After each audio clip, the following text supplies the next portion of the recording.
Hi అండి. ఈ అబ్బాయి ఉన్నాడు చూసారా? ఈ అబ్బాయి వెన్నుపూస ఒకసారి చూడండి. ఈ వెన్నుపూస ఎంత వంకర పోయిందో చూడండి. ఈ అబ్బాయి ఏజ్ 2 years 7 months. కాళ్ళతో నడవలేడు, చేతులు యాక్టివ్గా ఎత్తలేడు. ఈ వంకర వచ్చేసి మన ముసలి వాళ్ళకి వెళ్తా చూసారా? పండు ముసలి వాళ్ళకి వెళ్ళినట్టుగా నడుము ఉంగిపోయింది.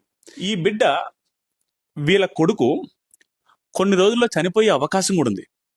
16 కోట్ల రూపాయలు విలువ చేసే ఇంజెక్షన్ వెయ్యకపోతే ఆ బిడ్డ వాళ్ళకి దక్కడు. నాకేమనిపిస్తుంది అంటే ఎప్పుడు కూడా ఒక మనిషి, అది కూడా చిన్న పసిబిడ్డ, డబ్బులు లేకపోవడం వల్ల చచ్చిపోతే దానికి మించిన దారుణమైన స్థితి ఇంకొకటి ఉండదు. ఆ ఈ బిడ్డ నడుము బాగుపడాలన్నా, ఈ బిడ్డ బతకాలన్నా 16 కోట్ల రూపాయలు అవసరం. 100 కోట్లు ఉన్నవాడు తప్పించి ఇంత 16 కోట్లు పెట్టి బిడ్డలను బతికించుకోలేడు. అలాంటిది వీళ్ళు ఏం బతికించుకుంటారు? ఇక్కడ స్క్రీన్ మీద స్కానర్ ఉంది చూసారా? ఆ స్కానర్ కి మీకు తోచిన అమౌంట్, మీకు రూపాయి కుదిరితే రూపాయి, 100 కుదిరితే 100 ఇచ్చి ఈ బిడ్డని బతికిద్దాం. దాంతో పాటుగా మీ దగ్గర అరే ఆ ఒక్క రూపాయి కూడా లేదురా, మేమే ప్రాబ్లమ్స్ లో ఉన్నాం, మాకే కష్టాలు, మేమేం చేయగలుగుతాం ఆదిరెడ్డి అంటే ఏమి చేయొద్దు. ఈ వీడియోని వాట్సాప్ లో మీ ఫ్యామిలీ గ్రూపులు వేయండి, మీ ఫ్రెండ్స్ గ్రూపులు వేయండి, మీ కాలేజీ గ్రూపులు వేయండి.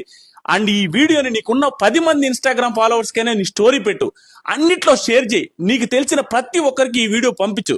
నువ్వు 1,00,000 రూపాయలు హెల్ప్ చేసినట్టే, నువ్వు ఈ వీడియో షేర్ చేస్తే 1,000 నుంచి 1,00,000 రూపాయలు నువ్వే హెల్ప్ చేసినట్టు. ఇండైరెక్ట్ గా డబ్బులు ఇకపోయినా పర్లేదు, షేర్ చేసి బతికేయడానికి ట్రై చేద్దాం. ఒకసారి దగ్గరికి వచ్చి పిల్లాడు మొహం చూడండి.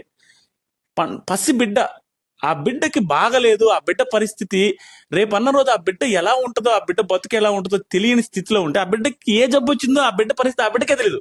పాలు కావాలని, ఇడ్లీ కావాలని ఏడుస్తున్నాడు. ఏమి తెలుసు ఆ బిడ్డకి? ఏమీ తెలియని బిడ్డ డబ్బులు లేక చచ్చిపోతే ఎంత దారుణంగా ఉంటుందో ఆలోచించండి.